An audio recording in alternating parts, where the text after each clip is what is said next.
Buenos días a todos. Quiero en primer término agradecer al Colegio de Abogados y a la Comisión de lo Contencioso Administrativo de este colegio por haberme invitado y además decirles que estoy muy honrada en compartir mesa con dos destacados juristas de nuestro país, don Hansel y don Daniel, y realmente me siento muy honrada. Bien, como dijo Joaquín, yo pasé toda una vida ahí en el Tribunal Contencioso Administrativo. Yo digo que estaba inventariada y plaqueada ahí en el contencioso. Y fui de todo, desde actuario, juez cuarto, juez de tribunal, juez de juicio, poquito. Y terminé jubilándome como juez de ejecución. O sea, pasé los últimos 6 años como juez de ejecución ahí en el Tribunal Contencioso Administrativo. Y además, soy de las pocas personas que quedan que trabajé con la ley reguladora y trabajé con el código. Pues bien, entremos al fascinante mundo de la ejecución de sentencia. Hay que decir algunos antecedentes de la ley reguladora. La ley reguladora solamente tenía 3 artículos que hablaban sobre ejecución de sentencia. Uno que decía que firme la sentencia, el tribunal dispondrá lo que fuera conveniente y necesario para su pronta y debida ejecución. Punto, era todo lo que decía. Yo siempre digo que la administración cumplía las sentencias porque quería cumplirlas. Porque ¿qué mecanismo nos quedaba en aquel momento? De acusarlos por desobediencia. Y eso quedaba en el Ministerio Público y no funcionaba. La otra normativa vieja en la ley reguladora era que decía cómo se ejecutaban las sentencias cuando había una suma líquida y exigible a cuyo pago estaba obligada la administración, y entonces tenía un procedimiento para modificar presupuestos y un procedimiento para paralizar los presupuestos de las entidades descentralizadas, que incluso es más o menos el mismo procedimiento que aparece en el Código Procesal Contencioso Administrativo. Y la otra norma que tenía la ley reguladora era que la administración, si estaba obligada al pago de una suma líquida exigible, tenía que pagar de inmediato y lo contemplara o no la sentencia, estaba obligado a pagar intereses por todo el tiempo que estuviera la mora.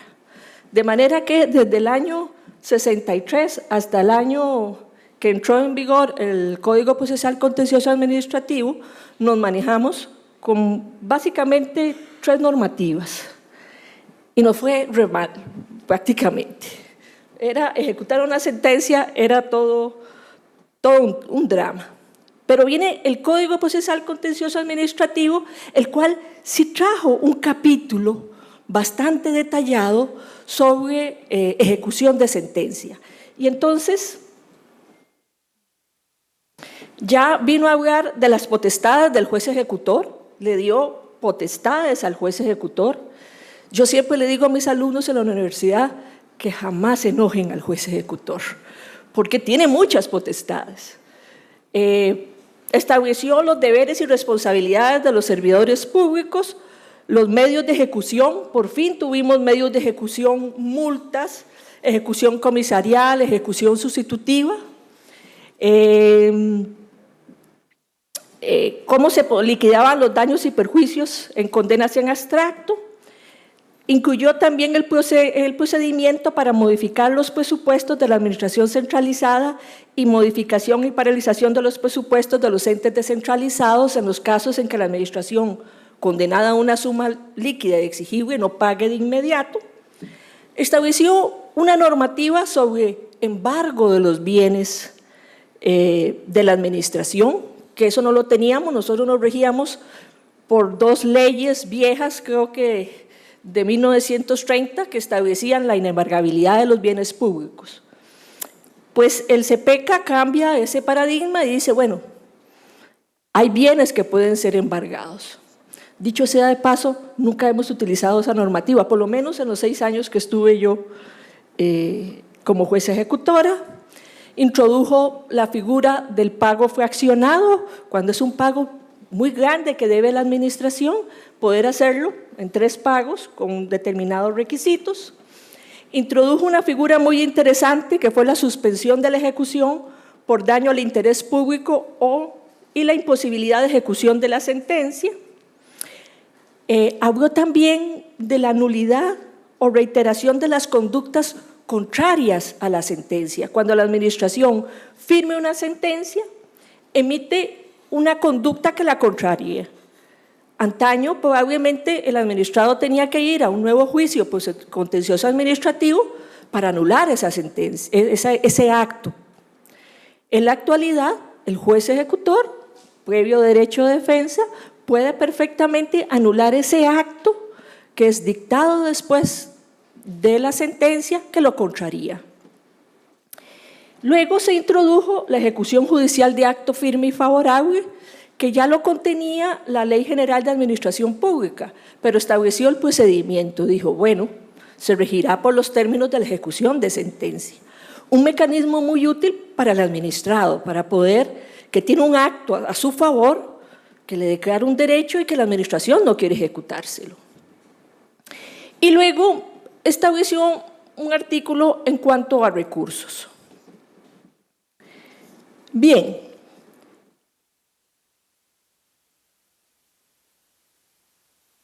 El código, repito, tiene una normativa muy amplia, maravillosa, porque si vemos lo que tenía la ley reguladora, a lo que es el código es como del cielo al infierno. Vamos a ver, ya le dio potestades y posibilidades al juez ejecutor para hacer cumplir esas sentencias. Sin embargo, estos 10 años nos han mostrado que la normativa del código en algunos casos ha resultado insuficiente, en otros casos podríamos decir que resultó poco práctica, porque cuando usted diseña una normativa como el código, a veces quien la diseña no puede saber cómo se va a implementar en la realidad esa norma. También tenemos el problema de que ha habido alguna disparidad en la interpretación y aplicación de la normativa por parte de los jueces y juezas de ejecución de sentencia. No todos la misma norma la aplican de manera igual. Por ejemplo, no todos hacían, por lo menos en mi época, el mismo procedimiento incluso para darle curso a las liquidaciones en ejecución de sentencia. Hay particularidades propias por supuesto, de la independencia judicial y la libertad de criterio, pero a veces eso para el litigante es muy complejo, porque puede ser, bueno, si le toca a este juez ejecutor o le toca al otro, me resolverán de una manera u otra. Y lo mismo parece que está sucediendo en alguna disparidad de criterio entre los jueces de las secciones primera y segunda del Tribunal de Apelaciones, lo cual trae algo de confusión al litigante. Y es lógico, el litigante está confuso. Lo mismo, si le toca a un juez ejecutor una cosa, si le toca a otra, si la apelación va a la sección de apelaciones primera o segunda. Y posteriormente, creo que hay una cierta inservidumbre en materia recursiva por la jurisprudencia de la Sala Primera a partir del año 2015. La Sala ha estado creando recursos. Y, pues bueno, yo creo que hay que sentar claridad en ciertos aspectos esenciales. Entonces, voy a presentarles algunas propuestas puntuales de reforma. Quiero indicarles que este no es un trabajo exclusivo mío, este es un trabajo que realizamos una noche, doña Seide Jiménez, que también es jueza de ejecución, en su casa con un gran vaso de café y tratamos de elaborar entre las dos una propuesta. Bueno, ¿cuáles serían las propuestas puntuales? Si, por ejemplo, en el artículo 159 del CPECA, el artículo 159 actual lo que establece es que el juez puede multar a cualquier funcionario público que en su justa causa no incumpla las órdenes que le da el juez ejecutor tendientes a la ejecución pronta y cumplida de las sentencias. Y establece pues una multa de 1 a 5 salarios base y también establece un procedimiento. Dice que de previo a multar al funcionario renuente, debe concedérsele una audiencia por 3 días. Esa audiencia debe ser notificada personalmente. También dice el 159 que la resolución que imponga la multa también se notificará personalmente y que pasado 5 días, a partir de la firmeza de la resolución que impuso la multa, si no se ha abonado la multa, correrán intereses. Bien, ¿cuál sería aquí la propuesta de nosotros? Y es que no solamente el juez ejecutor tenga la posibilidad de imponerle una multa a los funcionarios, sino también a los particulares que forman parte del proceso y que no atienden los requerimientos del juez ejecutor para ejecutar el fallo, excluyendo, eso sí, cuando la obligación del particular es pagar una suma de dinero. Porque nosotros en ejecución de sentencia vemos muchas obligaciones aún impuestas a los particulares o en ejecución de medidas cautelares de conductas que se le imponen a los particulares y no hay muchos mecanismos más que traer a la fuerza pública para poder ejecutarlas. Entonces, la propuesta sería introducir incluso una multa a los particulares. También, muchas veces el incumplimiento se da en audiencia.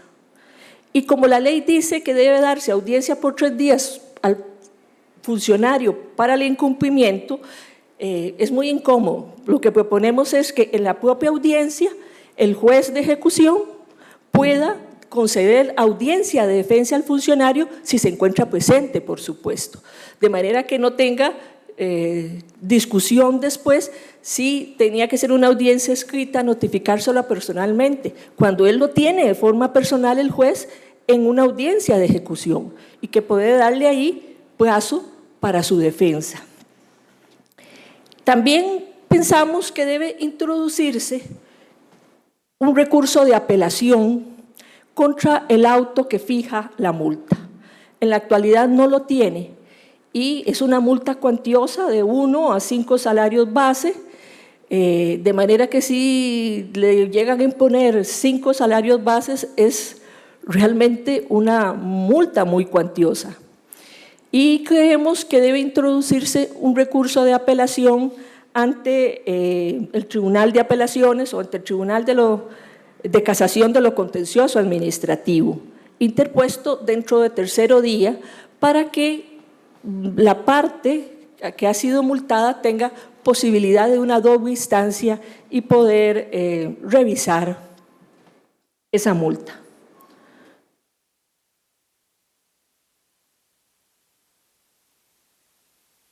Bien.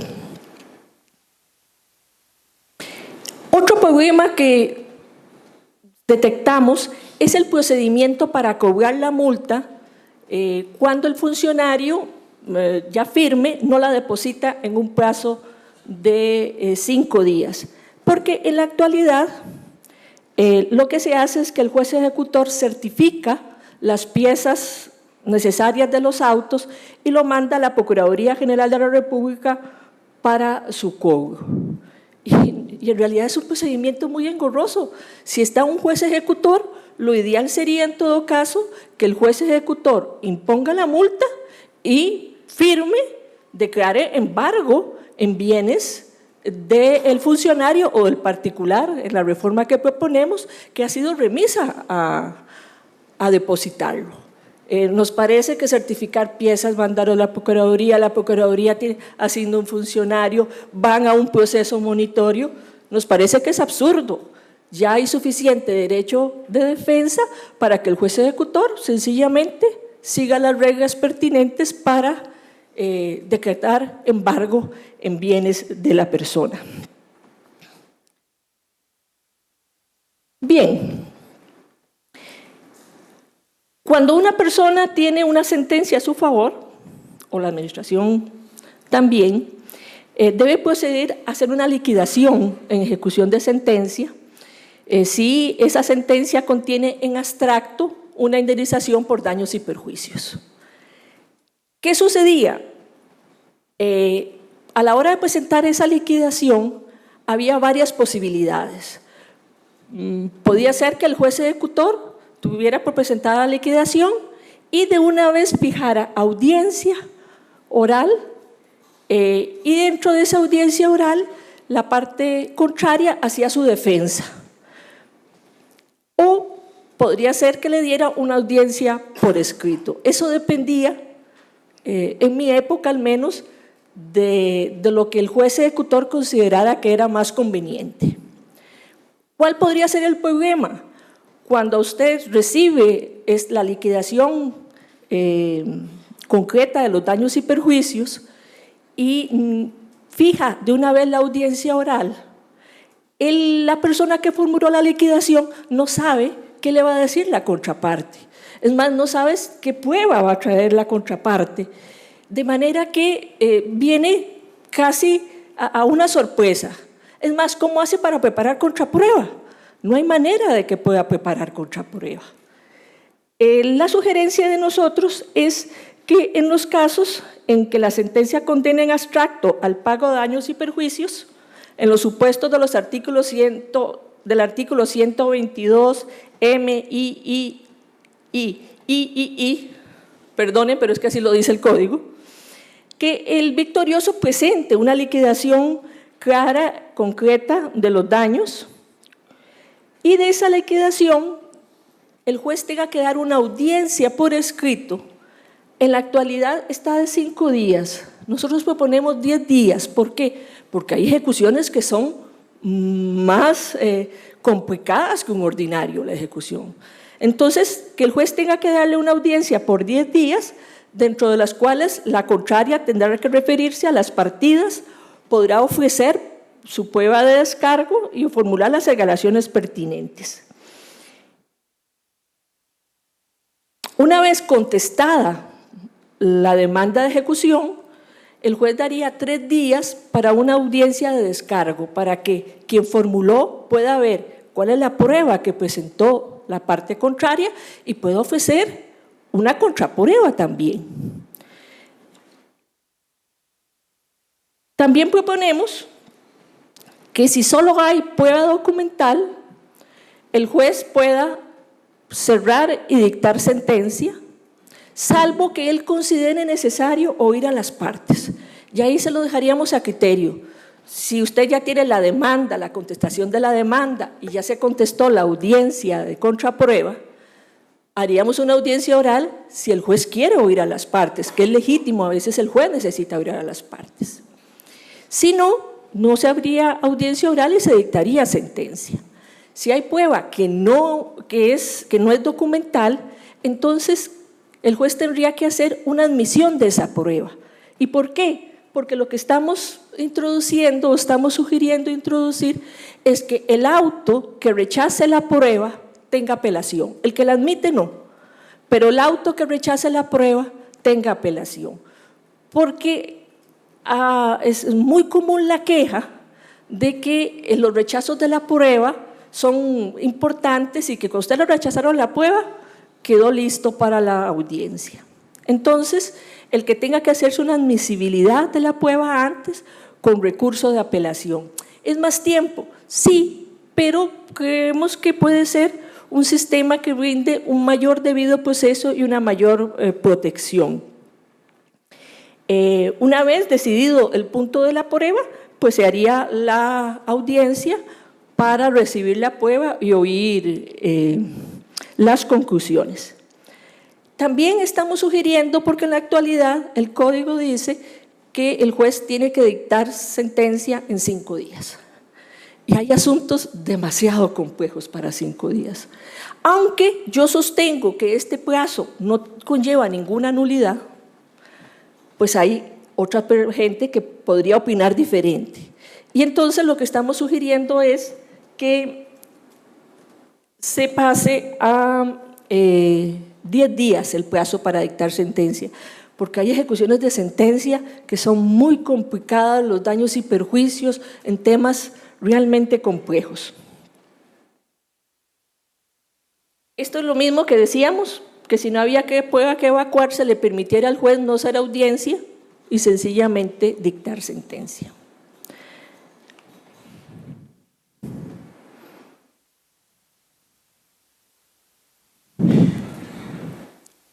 Bien.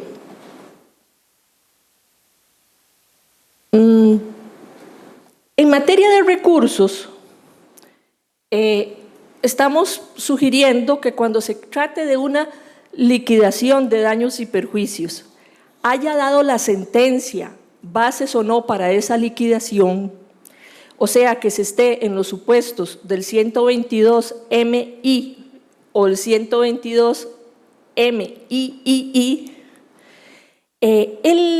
la sentencia tenga recurso de casación. En cualquier sentido, siempre que es una liquidación de daños y perjuicios, tenga recurso de casación para tratar de dejar un poco claro el panorama de los recursos.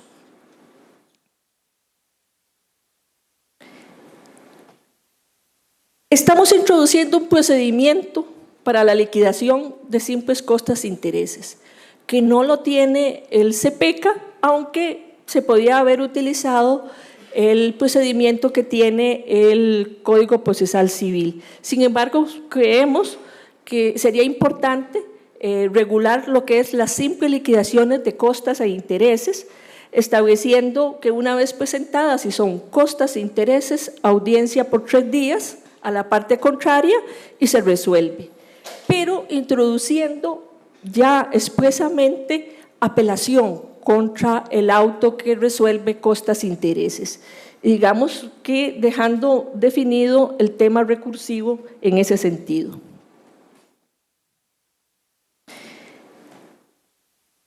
También estamos sugiriendo introducir otra figura que la tenía, por lo menos el Código Procesal Viejo, y es los casos en que se tiene una sentencia en que condena, por ejemplo, a la administración a pagar daños y perjuicios, pero el que tuvo esa sentencia a su favor no la ejecuta. Entonces yo, deudor, no puedo pagar porque no hay una liquidación, y quiero pagar porque entre más dure esa la liquidación de presentarse, así me correrán intereses, sobre todo si la sentencia dice que los intereses correrán a partir de la firmeza de la sentencia del proceso ordinario. Y entonces creemos que se puede introducir una figura en el sentido de que el deudor pueda decir: señor juez, dígale a la parte que me presente esa liquidación para poder yo pagar y terminar. Y si no lo hace, el juez autorizar al funcionario, al perdidoso a formular la liquidación. Porque usted tiene 10 años para liquidar esa sentencia y yo no puedo permanecer un tiempo indefinido sin saber cuándo voy a pagar como acreedor. Me están diciendo que tengo poco tiempo, entonces otros términos serían, por ejemplo, introducir recurso de apelación contra la resolución del juez ejecutor que declara la nulidad de actos dictados posterior a la sentencia y que la contradicen. En este momento se decreta la nulidad y no tiene recurso. Pensamos que lo más saludable es dar un recurso de apelación contra esta resolución que declara la nulidad de actos posteriores que sean contradictorios a la sentencia. Lo mismo en tratándose de acto firme y favorable. Tratándose de acto firme y favorable, en la actualidad solo está el primer párrafo que ustedes ven. Creemos que es conveniente incluir otro párrafo diciendo que para razones de admisibilidad lo único que tiene que aportar la persona que tiene un acto a su favor es una certificación del acto emitida por la administración o emitida notarialmente. y no exigir que se tenga que certificar que además que está firme por la administración. No, ya después la administración discutirá si está firme o no cuando se le dé traslado. Y dejar en forma clara un recurso de apelación contra la sentencia que se dicte en virtud de la jurisprudencia de la Sala Primera.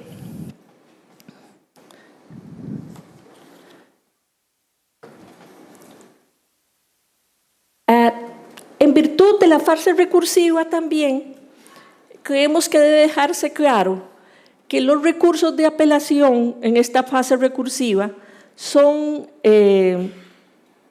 los que concede la ley, porque en algunas ocasiones la Sala Primera ha dicho que en la fase recursiva no hay limitación de recursos, porque siempre se dice, hay recurso de apelación cuando la ley establece el recurso, cuando la ley no lo ha establecido, no hay recurso, pero hay alguna resolución de sala que dice que esa limitación no hay en ejecución de sentencia. Entonces, para dejar perfectamente claro que en la fase de ejecución de sentencia los autos apelables son única y exclusivamente los que tengan apelación expresa dentro del código.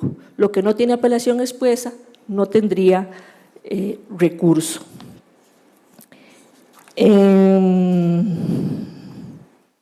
Bien. Antes de que don Joaquín me vuelva a sacar otra tarjeta, creo que hay algo importante, que es la fase de los efectos económicos del proceso. ¿Cómo se fijan los efectos económicos del proceso? ¿Se fijan prudencialmente? ¿Se fijan con la tabla? Yo creo que es un tema que debe quedar zanjado porque se vaya a una sección del Tribunal de Apelaciones u otra, puede cambiar el criterio que se aplique. Y eso es muy complicado para los litigantes. ¿Lo vamos a fijar conforme al contenido económico del acto o lo vamos a fijar prudencialmente? Si me pidieron un daño moral por 1.000 millones de colones, voy a decir que como eso es una fijación prudencial, entonces le voy a fijar los honorarios prudenciales. Se resuelve de una u otra manera. Hay que resolverlo para que sea una sola solución y de esa manera no haya incertidumbre. ¿Qué sugerimos nosotros? Bueno, que se haga conforme al contenido económico del acto y aún en los casos en que sea daño moral o daños sujetos a consideración prudencial, si usted los pide, los pidió por algo. O sea, si usted está pidiendo un daño y le está dando un monto, fue que usted hizo un cálculo de ese monto, aún tratándose de daño moral. Si usted pidió por un derecho de respuesta 200 millones de colones, vaya, porque tiene que ser algo responsable de lo que está pidiendo. O sea, no estamos festinando los daños y perjuicios. De manera que la propuesta de nosotros es que se fije esas costas conforme al contenido económico del acto y además también se fije conforme a las pretensiones de las partes en los casos de daños y perjuicios y que no sea, en unos casos es prudencial, en otros con la tabla y depende de la sección.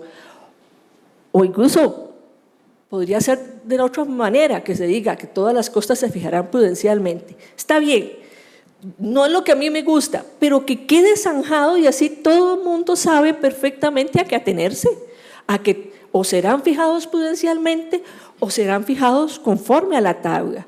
Y que todos tanto los particulares como la administración también sepan a qué atenerse. Bueno, tenía ahí algunas otras cosillas, pero dejaré que los otros expositores terminen de dar otras ideas. Muchísimas gracias.